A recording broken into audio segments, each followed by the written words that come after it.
पहला गुरु माँ, दूसरा गुरु पिता। ये दोनों गुरुओं का काम है कि बच्चे को सामाजिक दृष्टांत सिखाएं, सामाजिक ज्ञान सिखाएं। उसके बाद आचार्य, आचार्य मतलब टीचर, टीचर मतलब किताबी ज्ञान सिखाए।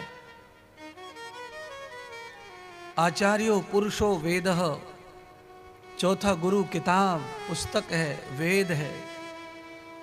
पुस्तक से वो ज्ञान धारण करो जिससे आपका यह लोक परलोक दोनों सुधर जाए।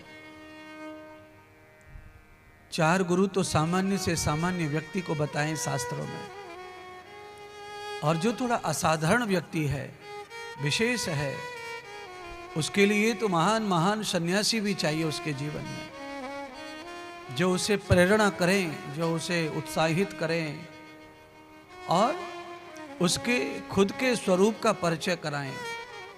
आप तदीपो भव, ब्रह्मा अस्मि सो अहम। कौन है तू, कहां से आया है, तेरा क्या नाम है और तू क्या करने वाला है, कहां जाएगा। ये परिचय जब तक जीवन को नहीं है तब तक कॉलेज का, स्कूल का पढ़ना भी व्यर्थ है। इतने बड़े बड़े लोग पढ़े लिखे हैं पर उनको यही नहीं पता है कि मेरा जीवन कहां जाने वाला है, मेरा जन्म क्यों हुआ है, मेरे जन्म का उद्देश्य क्या है। मुझे खाली खाना है, कमाना है, तो ये तो पशु पक्षी आदि सभी करते महाराज।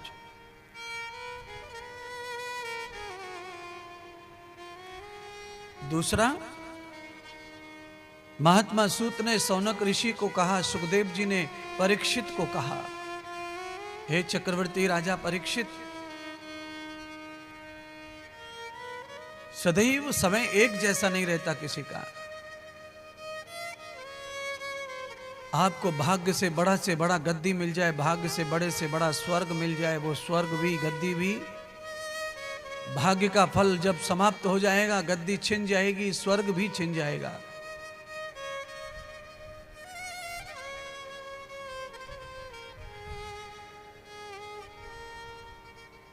राजा परीक्षित ने प्रश्न किया, गुरुदेव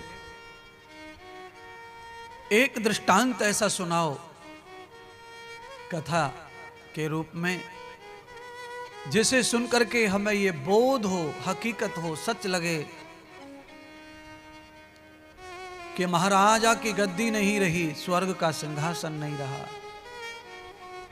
आदमी जब अकर्मण्य हो जाता है, भाग्य का फल भोगने के लिए आलसी हो जाता है, तब उसके पुण्य शीघ्र छीन हो जाते हैं और वो गरीब हो जाता है, निस्तेज हो जाता है, निर्बल हो जाता है, उसके पास कोई बल नहीं रह जाता, यश नहीं रह जाता।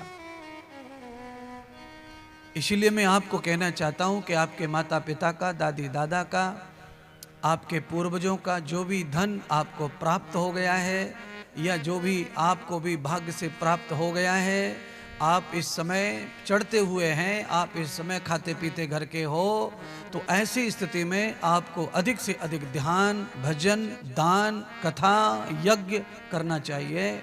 जैसे आपका धन का मैप बढ़ता है वैसे ही आपको पुण्य का मैप भी बढ़ाना है।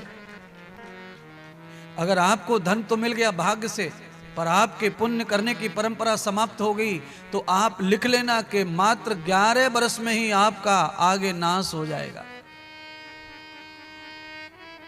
भाग्य का फल 11 बरस तक ही बरसता है, उसके बाद भाग्य का फल मिलना बंद हो जाता है।